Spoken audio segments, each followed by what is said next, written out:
So, welcome to Software Engineering, Architects, Engineers, and Jim. So, Jim Wilt is my longtime mentor and friend, and we were talking recently at the Chief Architect Forum about the importance of having architects and engineers work together, what that means. And I just wanted to extend that to the internet and share it with people so that they can get an idea of some of the points on the discussion and some of the things to think about. I'm Bryce Ominski. I'm the Chief Technology Officer with iRangers, and I'm a distinguished architect. And this is my guest, Jim, also a distinguished architect, but I'll let you introduce yourself. Hey, everybody. I'm Jim Wilt. I've been in architecture forever and kind of neat working with Bryce. You know, he says I'm his mentor. A real mentor knows they've done good work when the mentee surpasses the mentor, and that's kind of what's happened here. And I think it's great to see the roles that Bryce has gone into, the changes he's made in the industry. I have a real passion about architecture, but I also have a passion about execution and making things happen. And that's where architecture and engineering have to meld together into one collaborative. And I think there's a lot of growth that we have that we can do there. And I think in my experience over the years, I've had an opportunity to execute in those growth areas. But every step forward has 3 steps backwards. So sometimes a joke that Bryce knows I use, and you've got to be of a certain age, but sometimes we do the work of 3 men. Now that sounds arrogant, but the men I'm talking about are Mo, Curly, and Larry, also known as the 3 Stooges. So a lot of progress comes from a lot of fumbles and a lot of bungles and a lot of mistakes and a lot of failures. And I like to often think that a good architect is an expert at that. Absolutely. And Jim, I want to, get back to that whole idea of fast failure, but I wanted to start off and you really, point out there's a set of excellent articles that you wrote. And I think that they sort of sum up in this article, the how, creating a how organization. And, it's interesting because I think anything that we do has to show value at the end of the day as an architect. And so we get so focused on the why and traceability to business value that we also forget that there's other opportunities to earn value. And I'm wondering if you can perhaps provide a brief overview of your thoughts on a how organization and showing value and relating that to business value and how the how actually works in that. So great question, because a lot of us are used to the structure, hierarchical and siloed IT organizations where we have the domains we work within and we protect those domains at all costs. And this happened years ago at an organization that was a little more progressive than most. And the irony in the article, you can read about it, it didn't start with a brilliant man saying, I have this brilliant group or brilliant woman. It can be a brilliant person that's saying, this is what we're going to do. This is how it's all going to work. I have this vision. It was just a bunch of frustrated, I'm going to say senior level directors, senior directors. It was the head of cloud, head of architecture, head of security, head of engineering. And we just started meeting with each other, and we started them with what I would say complaining sessions. I can't get this done. I can't get that done. I can't get this done. I can't get that done because of all these blockages. And sometimes one of you guys is blocking me, just so you know, and then we started realizing, well, we can do this all day long, but we're going to get nowhere. And our business is going to get nowhere. Let's change the way we think. Okay, so the 4 of us decided the word no is no longer in our vocabulary. And if you ask me something like, can I build this S3 storage and share it with the world? The security guy has got to say, let me show you how you're going to do that. Right? The normal security guy would say, no, you can't do that. All right. You can't share things publicly. There's laws, regulations. No. He would say, this is how you're going to do it. And then he would have team members work with my team members to show how it's done safely, securely, resiliently, and performantly. And that's basically the starting of the how organization. And we went through this. It took a year. There were some hits. When you go from becoming a how organization, not everybody's going to come along with you. So you can't just do it blanket, no big bang. you find a few people in each of these four groups that's willing to say, I think this is a neat idea. I want to be part of it. And they take ownership and they execute on it. We actually ended up creating a very, I'm going to say, proficient way of interacting with each other, because no matter who you were, what part of the organization you were, when you were called upon, you would jump into who's asking you and work with them for weeks. So architects would go into engineering teams and code zero trust tokens because the engineers had never done it before. And security people would join the team to show how to do token exchange or whatever you need to do to keep them safe and to protect the organization. And what we found is we became very, very productive in that way of working. And now the four of us reported to four different VPs. And so we decided we're not going to sell this. This is not the kind of idea you're going to sell. But we were willing to put our jobs on the line and ask for forgiveness.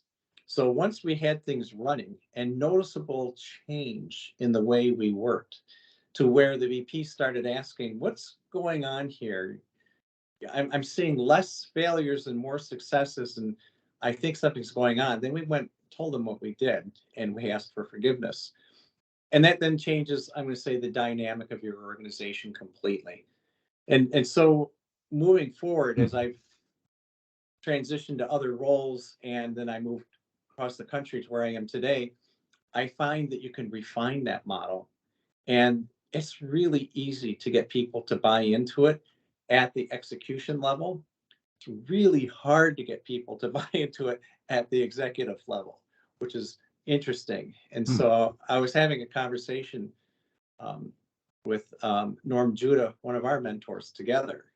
And we were in a podcast that we were doing. And I said, Norm, it used to be the resources were coming up to speed in zero trust, microservices, all of the, agile ways of working.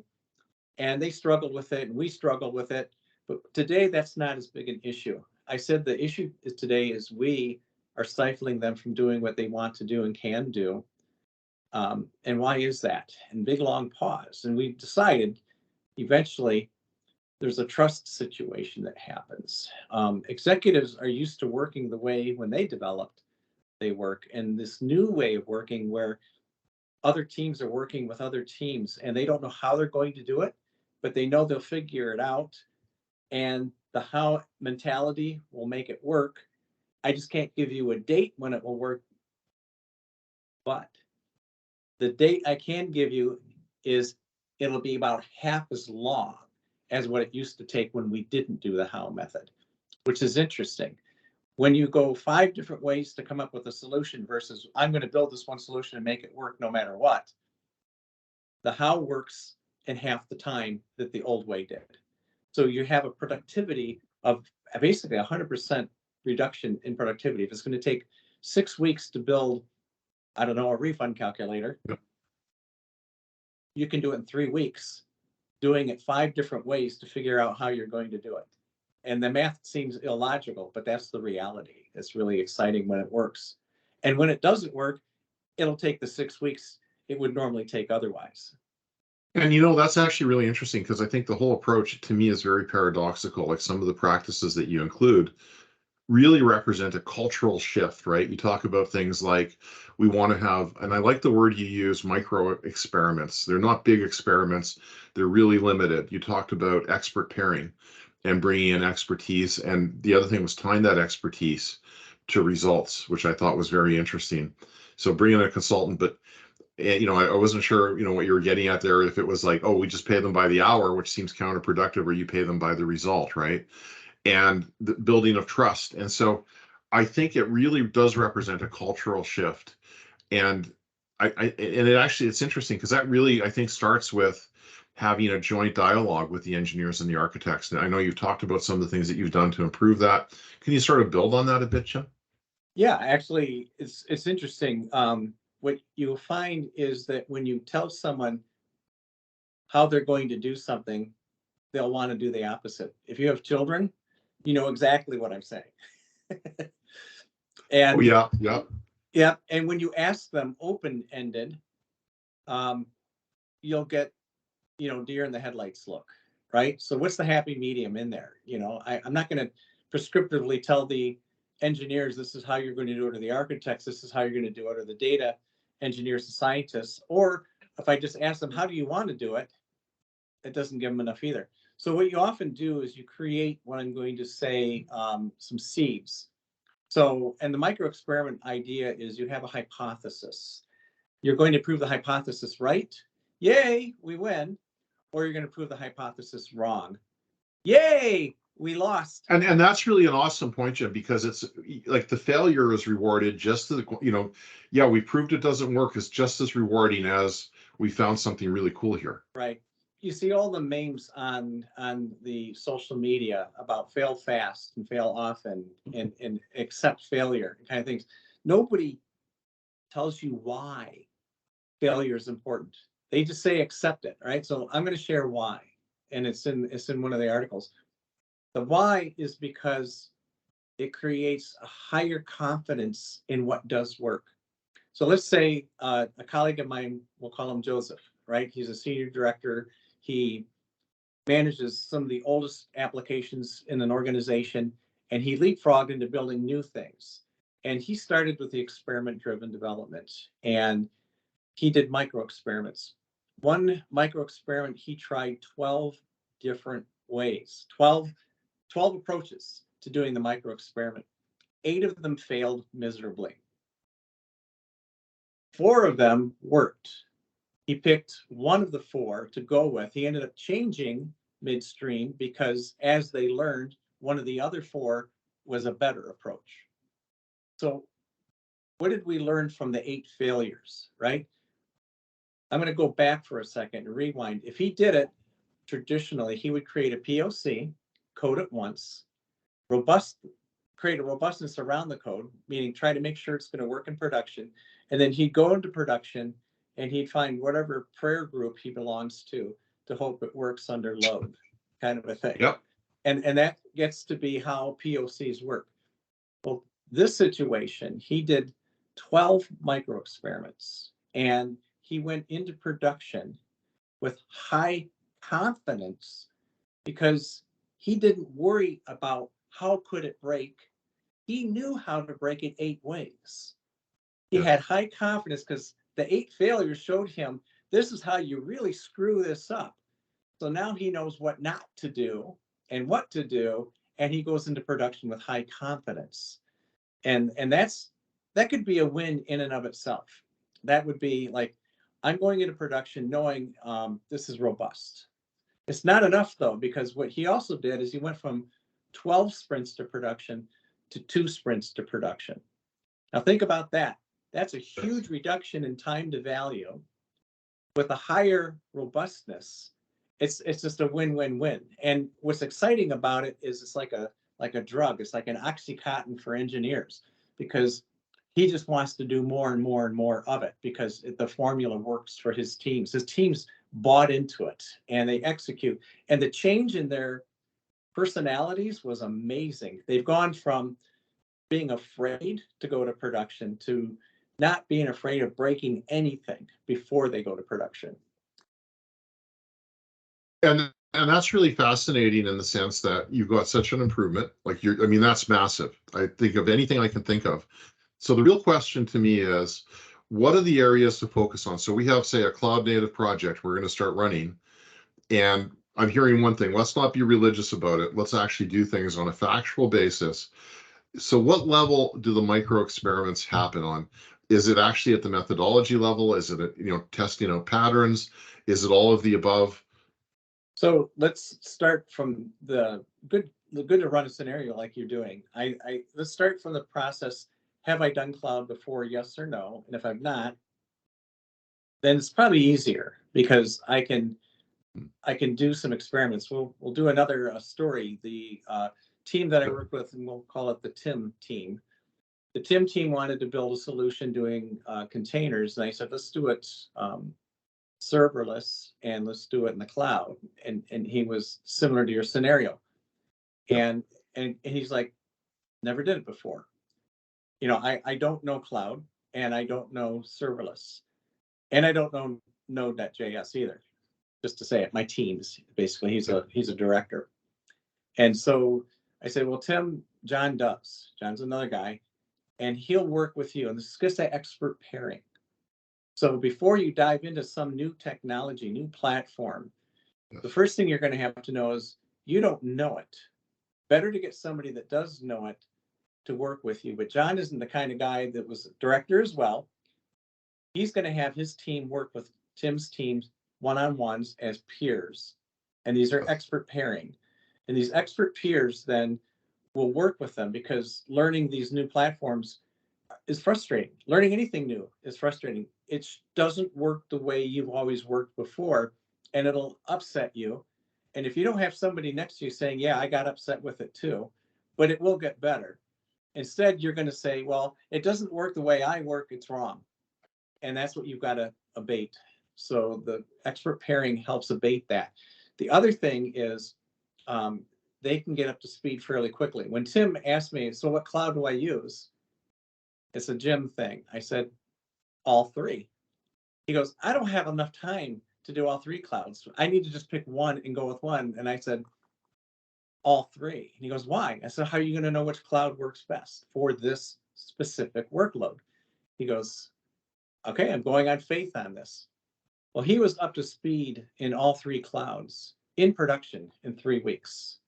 And it was amazing for him. They had never programmed in cloud before, so they had to learn how to spin things up in the cloud.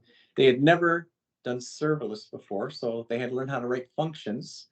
And they had never run automated deployments at this level before, and they had to pick up speed on that. And they did. And what happened was the engineers realized they aren't as dumb as everybody says they are. They actually can do some things if they're given the ability to do it. And it just flourished. And that team then became what I would say a powerhouse in innovation, because they weren't afraid of trying anything. It just worked wonderfully for them. So there's an example kind of a thing. But I do want to throw an approach out there too. This is something that one of in that chief architect forum, one of the companies is going to be writing an article about this. Their approach to learning a new platform is brilliant, because typically what we do when we're bringing in a platform, let's call it cloud, who am I going to have run the cloud? I'm going to have somebody that run the cloud that runs infrastructure, because that's parallel. But what they don't realize is that there are two different universes. They're parallel universes that are opposite of each other. Cloud doesn't work as on-premise infrastructure works. It's completely different. So what this company did is they said, who's going to be consuming the cloud? And it was software people. So they started their first year and they did everything in the cloud, and they had a software team build the cloud. So start your new platform with who's going to use the new platform, not who runs a like platform. Because horse and buggies are like automobiles, but they didn't build the automobiles with horse and buggy people. Eventually, automotive people. And to your point, I mean, when we did it, when we started with the automobile, we were thinking horse and buggies, right? It was like an electric that way. Horse, kind of. Yep.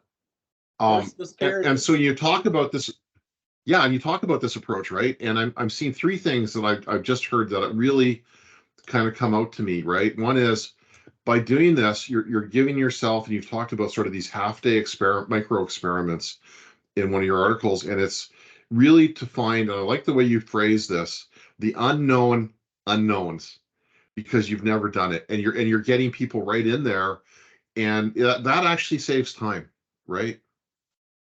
It does. And it also breaks down the barriers of being afraid to learn, because it's time bound. I'm going to do a micro experiment. If I can't get it up and running in a half day, it's too big. I got to break into smaller pieces. Or I've got to bring someone in, an expert pair, to help me figure out what I don't know. But to learn what I don't know through experimentation and hands-on is a lesson you can't replicate through reading a book or watching, a video. It's something you've got to experience hands-on yourself. And I love this too, this idea, because it seems to be a problem that or a problem that's endemic to engineering, architecture, even business consulting, is this idea, oh, that method doesn't work, I've tried it, let's throw it out. And you're coming at it much more thoroughly. You're saying this is what worked about it, this is what didn't work, and it's more an answer. It's again like your how, this is how it fits. And so you Right. can actually have a better understanding of what you're doing, right? Many times a new idea will come out that's too early for adoption of the idea. And Right. you can take a look at Google, Microsoft, and AWS. When cloud was emerging, Google and Azure were cloud native to begin with. Yes. AWS did this infrastructure as a service as the basis of their core. They won in the early days because that's what people could relate to. You know, the leapfrog of going to a genuine cloud native wasn't acceptable in 2012. Basically, it was too big a leap to get there. And today, 2023, 11 years later, that's where everybody wants to be. So sometimes you have to look at your teams that are going to try something, and they may fail, but don't write them off. They might have tried something that is so innovative that it didn't land today because the market's not ready. The technology platforms aren't ready. The ability to code it in libraries to support it aren't there. It still could still be a genuinely great idea to keep in mind for when it does come to fruition and bring them back to do these things, you know, when the market catches up. And that's a really great point. And there, to me, there's two dimensions to this that you've sort of touched on in your articles and that I've found in experience. And one is really when you look at, say, any architectural style, they've evolved, right? Like we went from a time when we thought the monolithic architecture was the end of it. I've got it. I've got my layered architecture. I'm good to go. We've done it all, to an approach now with cloud native where we're always innovating. Like I would challenge anyone to say this is definitively the cloud native that will never change, right? So that's one element. And then the other dimension that you have to factor in with that is the learning of and the culture shift in your team. And so you've actually talked about going, when you introduce things from this learning state to more of a, enabling to an innovative state, and you've talked to some of the practices that change. Practically, I think it's important to incorporate both of them. What's your advice there, Jim? So there's a great book by Cotter called Our Iceberg is Melting. And it's a children's book about penguins that are on an iceberg that is going to melt. But Cotter's a business change management process. Why did he write a children's book? Well, I think the guy's a genius because basically he can take and tell a story at the level of a child to read. And I share the book with executives, and I know they don't have time to read it. So I ask them to read it to their kids at night because the kids will love it. And that what they'll realize is that change is a continuous process. It doesn't stop. At one point in the book, the penguins decide they're going to find the next iceberg and they're done. And one of the smarter penguins basically says, no, no, no, no, no. We're going to create a division of continuously searching for the next iceberg, because when we get to the next iceberg, we've got to already be looking for the one after that. And that's a continuous change methodology or continuous change culture. And I think the culture aspect of it is real. Everything that we've talked about to this point, Yes. the key differentiation of whether you succeed or fail is not the framework, the technology, the methodology, process that you use. It's whether you can change the culture or not. And if you can change the culture, and that's what the how is about, if you can change the culture into we'll figure out how to do this, as opposed to we've never done it that way before, or we tried and we failed, or we don't see that working. That's where real change happens, when you can change the culture. If you can't change the culture, you're going to get less than optimal results no matter what you do. That's awesome. So I just want to revisit two things related to that. Going back to the how, you made, or say the no part of the how. Who can say no?